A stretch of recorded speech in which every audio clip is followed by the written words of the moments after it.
16 de febrero, viernes en 2024. Bienvenidos de nuevo.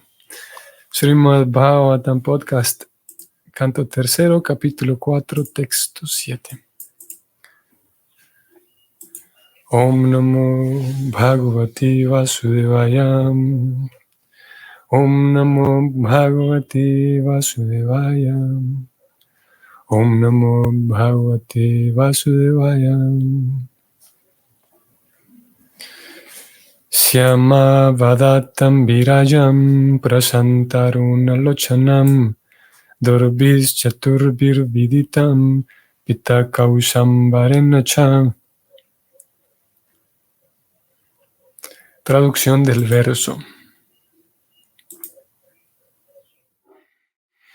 El cuerpo del Señor es negruzco, pero es eterno, lleno de bienaventuranza y conocimiento, y muy, muy hermoso. Sus ojos se encuentran siempre apacibles y son rojizos como el sol naciente de la mañana. Pude reconocer de inmediato que era la suprema personalidad de Dios por sus 4 brazos, por las diferentes representaciones simbólicas y por la ropa amarilla de seda. Aquí tenemos este verso que comienza entonces con el relato de Uddhava, o más bien en el que este verso en el cual Uddhava comienza a relatar cómo se encontró con el Señor. Y aquí él describe lo que vio. Él dice, yo me di cuenta que era la suprema personalidad de Dios porque lo vi con sus 4 brazos, los símbolos que lo caracterizan y su ropa de seda, su ropa amarilla además de seda. Antes de ir al otro verso, ya que este está nada más con su traducción sin comentario de Prabhupada, antes de ir al siguiente, podemos resaltar aquí que para nosotros también, digamos, a medida que vamos conociendo más acerca de, informándonos y conociendo más acerca de Krishna y Vishnu, ambos, también vamos volviéndonos más expertos en reconocerlo, así como Uddhava va a estar relatando aquí, de que él dice, yo supe que era Krishna por tal y tal, por los símbolos, por sus 4 brazos, por su ropa amarilla.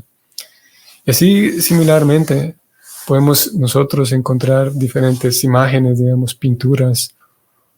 No sé, hay millones de imágenes, digamos, circulando por internet y podemos encontrarnos tantas de Krishna. En algunas ocasiones vamos a notar como ese Krishna representado, como que en algunas ocasiones no se ajusta tanto con las escrituras, con lo que, por ejemplo, en este caso, Uddhava va a estar relatando de su ropa amarilla. Y es algo que se repite y constantemente las escrituras describen la ropa amarilla del Señor. O su cabello, que es un cabello largo. No lo vamos a encontrar, por ejemplo, a Krishna con cabello corto, por ejemplo. Si ese fuera el caso, identificaríamos rápidamente de que esa pintura o esa ilustración no es Krishna. A pesar de que digamos, algún artista lo haya representado de esa manera y lo haya llamado Krishna. Hay algunas personas, artistas, que tienen cierta afición, digamos, por cosas de la India o cosas de Oriente, y a veces hay cierta cercanía con la India. Entonces el pintor, el dibujante puede plasmar alguna obra y pensar que está dibujando a Krishna. Y habrá ciertos, como dije, ciertos elementos que están presentes en las escrituras y nosotros sabremos reconocerlo. Krishna entonces va a tener su pluma de pavo real, o incluso el pintor pudiera representarlo con una pluma de pavo real y faltarle otras cosas, como en este caso su ropa amarilla es característica de Krishna. Y igual en el caso del señor Vishnu, su ropa amarilla también. Los símbolos, los diferentes símbolos que tiene en sus manos. Vamos a encontrar en el cuerpo del Señor siempre una guirnalda, su cordón sagrado. Ya todos estos otros detalles no los agrega Uddhava aquí. Sin embargo, sabemos que están allí presentes su cordón sagrado y etc. Ustedes tal vez recordarán, o tal vez ustedes sabrán, que en nuestros libros, los libros publicados por Srila Prabhupada, escritos y publicados por él, hay siempre pinturas de Krishna, y él supervisaba cada una de estas pinturas, cuidando eso, cuidando de que las representaciones fueran fieles al texto. Y en algunas ocasiones él sí tenía que pedirle a los artistas, que eran sus discípulos además, él tenía sus propios pintores, en realidad eran los propios pintores de Krishna, que eran discípulos de Srila Prabhupada, esos muchachos que habían aprendido a pintar, y luego se encuentran con Srila Prabhupada en la misión del Señor Chaitanya, se unen al movimiento de conciencia de Krishna y se dedicaron a pintar. Todas las ilustraciones de nuestros libros, de los libros de Srila Prabhupada, son pinturas hechas por Vaishnavas, lo cual tiene también un significado y una importancia, una relevancia importante. Cuando es un Vaishnava el que está representando a Krishna en tales pinturas. Así como es importante que sea un Vaishnava quien está hablando de Krishna, porque va a poder transmitir la esencia, va a poder transmitir a Krishna de verdad, porque sabe, tiene comprensión de quién es Krishna, como en el caso de Srila Prabhupada, transmite a Krishna en sus palabras escritas. Asimismo, un pintor entonces transmite a Krishna, si es que tiene devoción en todo el acto de representar aquella pintura, que en fin de cuentas ya no es solamente una pintura, sino es una representación de Krishna.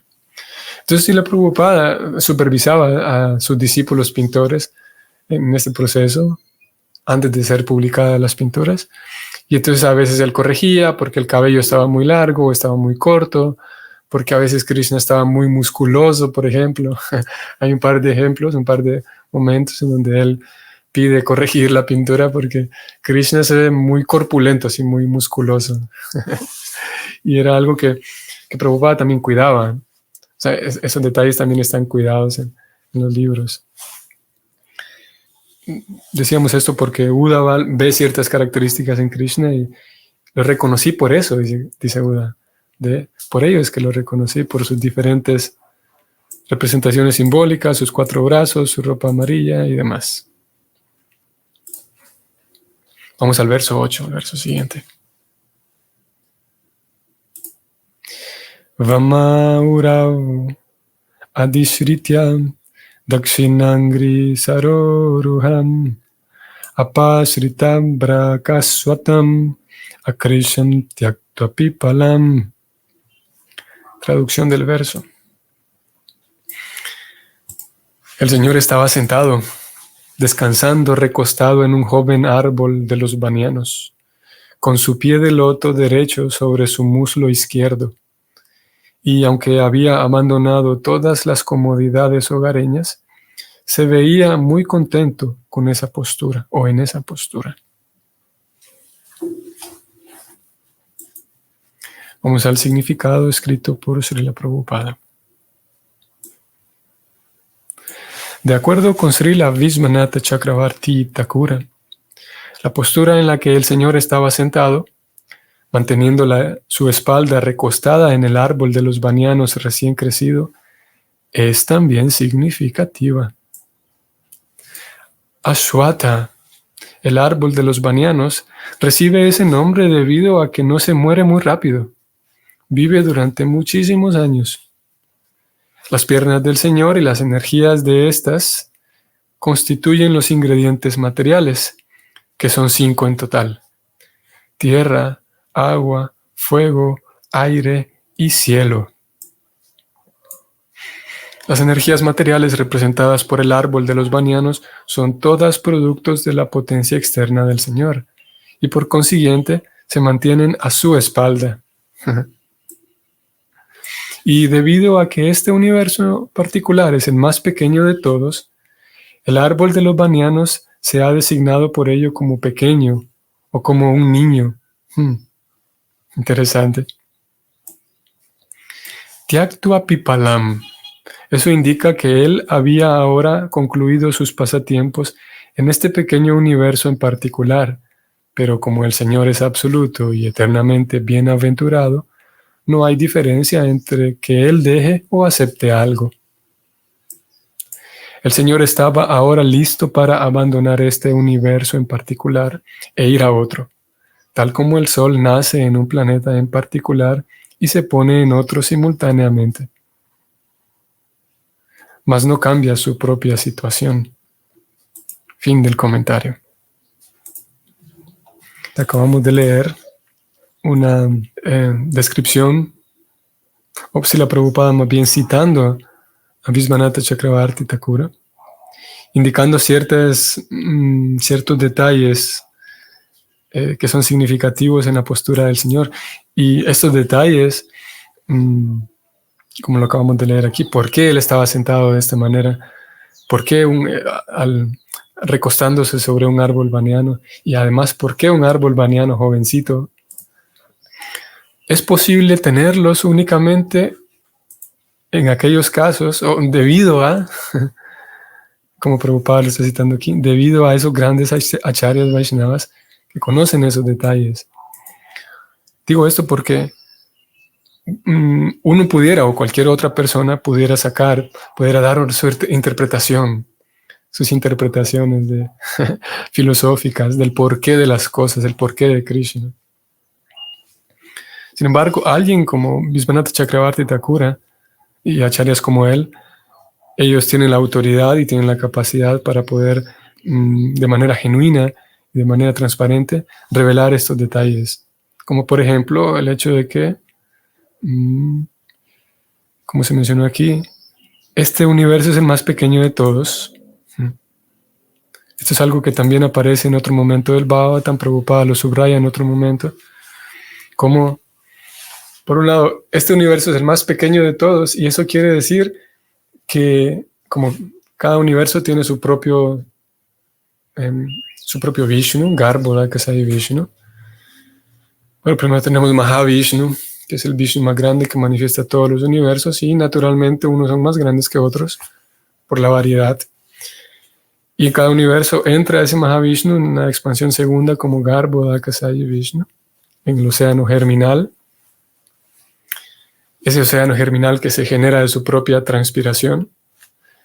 Luego, Garbhoda Kasai Vishnu se recuesta ahí y brota la flor del otro, sobre la cual va a aparecer el Señor Brahma. Entonces, cada Señor Brahma de cada universo, cada Señor Brahma tiene la capacidad para crear un Shakti creativo acorde con las dimensiones del universo, acorde con el tamaño, las dimensiones del universo en el cual está habitando ese Señor Brahma. Entonces, siguiendo esa línea, este universo, que es el más pequeño de todos, también el Señor Brahma de este universo es el más pequeño de todos los universos que hay. Y como dije, información como de ese tipo, informaciones de ese tipo, personas con la autoridad como estos acharyas pueden revelarlas. Aparte, lo significativo que era que el arbolito, bueno, que el árbol era joven, representando esto, que el universo de todos los universos, el más pequeño es este. Y aparte es que ese árbol vive mucho, como dijo Prabhupada. Un árbol muy longevo. Y todo esto, la escena misma en sí, entonces es significativa. Encuentro importante señalar esto de que personas con un Shakti diferente, digamos, personas con una autoridad diferente, como lo son los acharyas, ellos pueden señalar estos datos y estas pequeñas sutilezas, porque ese es un escenario similar a otro escenario en el cual una persona pudiera observar, volviendo con los detalles en el aspecto corporal de Krishna, una persona pudiera observar a Krishna y sacar sus propias conclusiones del por qué Krishna usa esto, o el por qué Krishna hace esto otro, o el por qué Krishna luce de tal manera. Y de alguna manera es un poco, algunas personas se ven tentadas, por ejemplo, vamos a poner un ejemplo, a indicar que sí, que que Krishna viste de tal color para, como dije, está la tentación en algunas personas de dar a ellos su significado. Claro, para ellos es lógico y es evidente de que Krishna viste de color amarillo porque el color amarillo representa tal y tal y tal y tal.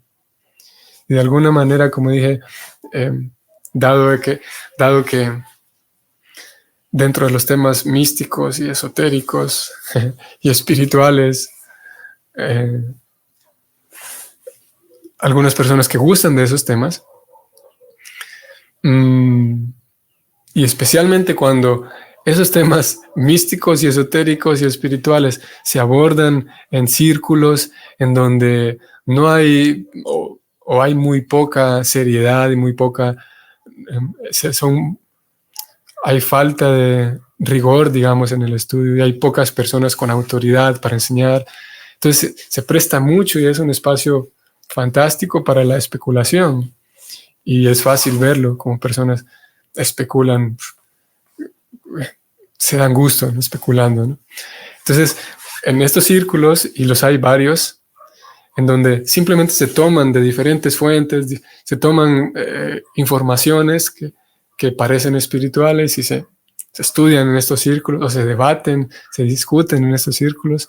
A veces Krishna termina siendo víctima de ello también, quiero decir. A veces también lo toman a Krishna, lo traen aquí a esta discusión y especulan sobre él, especulan sobre todo lo en torno a lo que gira en torno a Krishna. Como yo decía, compartía con ustedes hace unos días que encontré a una persona hace unos días atrás, unas semanas, y yo le decía que yo soy parte del movimiento Hare Krishna. Entonces la persona dijo, sí, Krishna, sí, Krishna como Cristo y Buda, los tres nacieron un 25 de diciembre y tal. Él lo dijo con tanta seguridad. ¿Quién sabe de dónde había sacado esa información? Pero él estaba convencido de que sí, Krishna, sí, nació un 25 de diciembre. Información de ese tipo, como dije, Krishna termina siendo víctima, si podemos usar esas palabras, de estos grupos, ¿no?, en donde se especula. Y como no hay nadie que siga, no hay una autoridad que corrija, como parece ser que cada quien es libre de especular como quieran. Y en esa misma línea, a veces surgen preguntas como, por ejemplo, vamos a ir ahora vamos a dejar estos círculos, como dije, en donde se especula, y yendo ahora dentro incluso de nuestras comunidades, a veces cuando se habla del Señor Supremo, sus diferentes energías, surgen preguntas como por ejemplo, vamos a decir así, el por qué de Krishna gusta de las vacas, por ejemplo, el por qué Krishna toca la flauta y no otro instrumento, por qué el color azul en la piel de Krishna, por ejemplo. De alguna manera son un tanto frecuentes y comprensibles esas preguntas, ¿no? Como dije, incluso a veces dentro de nuestras comunidades, alguien que está conociendo, acercándose al movimiento, a veces plantea estas dudas, ¿no?, estas interrogantes. Y a veces lo que hay de fondo en esas preguntas es como, ¿cómo puedo decir esto? La persona a veces espera que haya toda una simbología detrás del color de la ropa de Krishna, el color de la piel de Krishna y todo lo demás. Una simbología que tiende también a lo místico. ¿Qué quiero decir? Es como si Krishna, vamos a imaginar esto, Krishna al principio, si es que pudiéramos imaginarlo de esta manera, Krishna al principio de la creación dijera, bueno, yo voy a escoger las ropas de color amarillo porque el oro es amarillo o es dorado, ¿no? Pero es que si lo pensamos un momento, en ese primer instante en donde Krishna estuviera escogiendo el color de su ropa, resulta ser que no había sido creado el oro todavía. Entonces Krishna no podría basarse en qué color es el oro porque él apenas está creándose, ¿no? Si es que pudiera existir un momento en el que él se crea.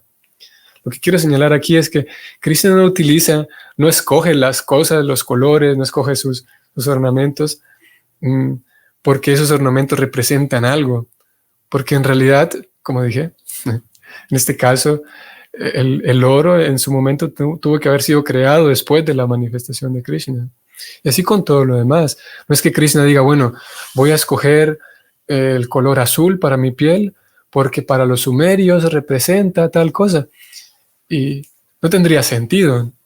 Como dije, algunas personas y en algunas ocasiones está esa búsqueda de significados esotéricos detrás de las cosas que hace Krishna, detrás de cómo luce Krishna, detrás de las cosas que dice Krishna. Y hay como, parece ser la necesidad en algunas personas de vincularlo con otras cosas esotéricas y místicas del planeta.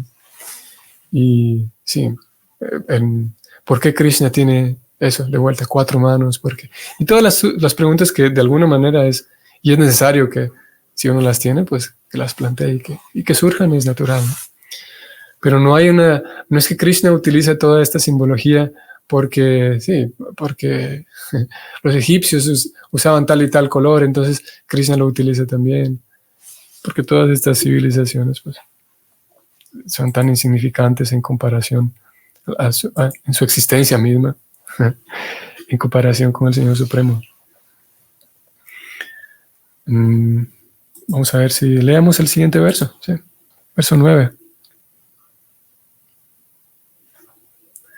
Tasmin maha bhagavato dvaipayana suhrit sakham lokam anucharam siddha asasada yadrichayam.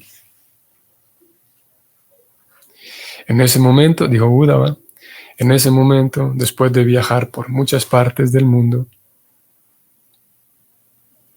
Maitreya, un gran devoto del Señor y un amigo y bien queriente del gran sabio Krishna Dvaipayana Vyasa, llegó a ese lugar por su propia y perfecta voluntad.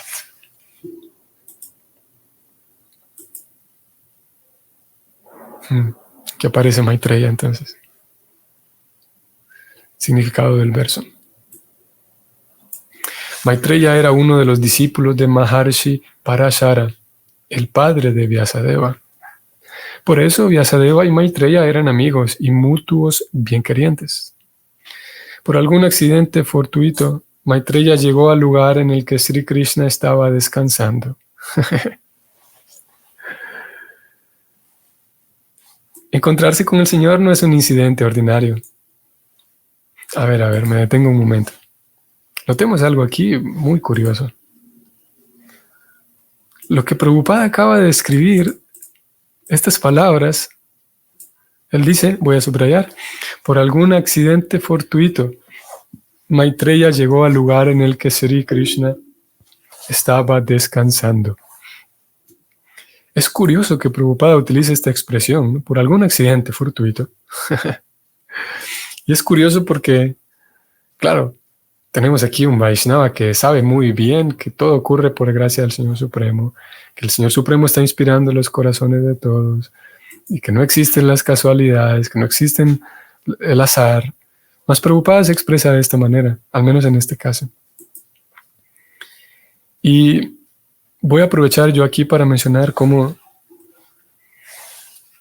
a veces puede dar la impresión, o puede darse el caso más bien, de que nosotros estudiando la filosofía, y le sucede también a otros que estudian filosofía, incluso fuera de la filosofía Vaishnava, que como hay tanta filosofía y hay un espacio para filosofar todo, entonces se vuelve incluso difícil expresarse y hablar a veces con expresiones tan cotidianas y que son poco literales, pero que se utilizan del día a día.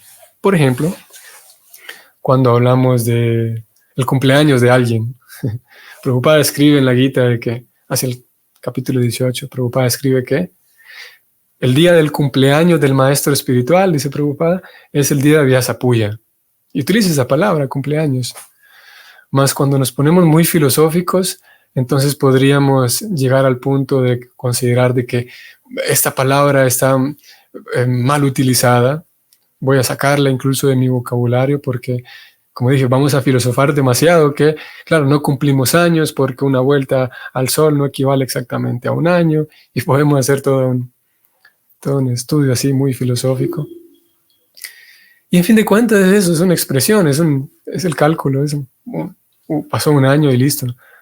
Nos referimos a un cumpleaños y se acabó. Y así con muchas otras expresiones, así como, por ejemplo, yo podría decir, no sé, podría estar hablando con alguien y podría referir, por ejemplo, a mi papá, a mi mamá. Y claro, es mi padre, mi madre.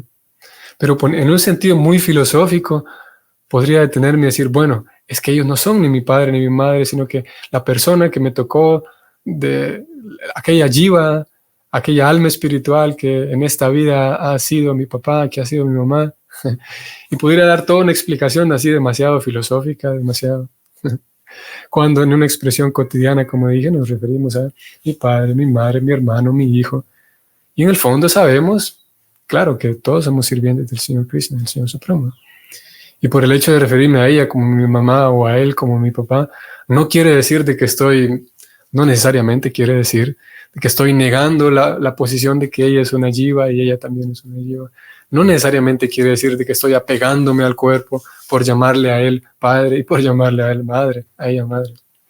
Simplemente, como dije, es un asunto de lenguaje que a veces la misma filosofía o nuestro intento por ser muy adecuados, muy apropiados, muy correctos, incluso nos puede frenar la espontaneidad, nos puede frenar la soltura, incluso al hablar con alguien más, como decía.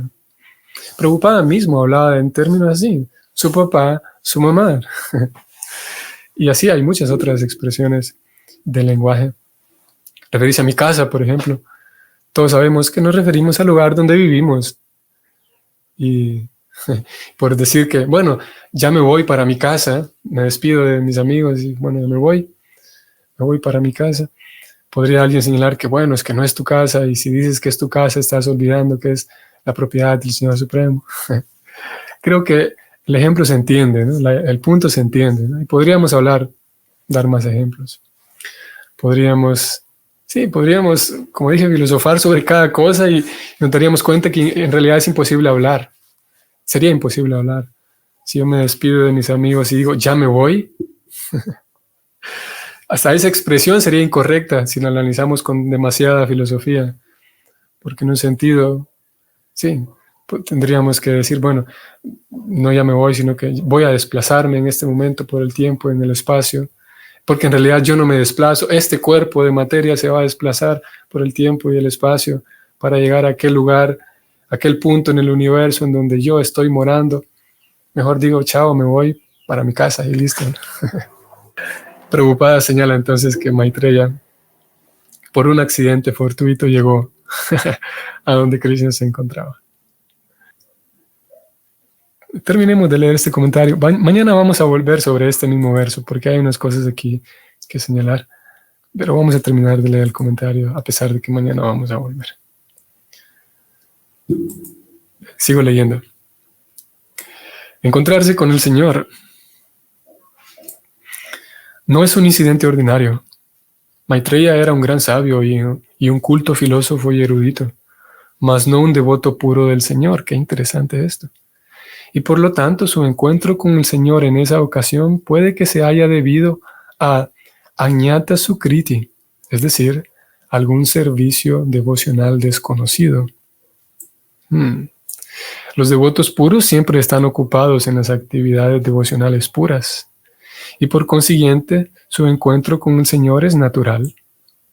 Pero cuando aquellos que no cumplen con los requisitos se encuentran con el Señor, se debe a la imprevista fortuna del servicio devocional accidental. ¡Wow! Temas muy interesantes que dejaremos para mañana. El servicio devocional accidental, el añata sukriti, el hecho de que Maitreya era un gran sabio y erudito, pero no un devoto puro. Esto quedará para mañana. Seguiremos mañana. Y filosofando sobre las palabras otra vez, podríamos decir, pero ¿qué es mañana? ¿Qué es el mañana? ¿Qué es seguir mañana? ¿Qué significa seguir mañana?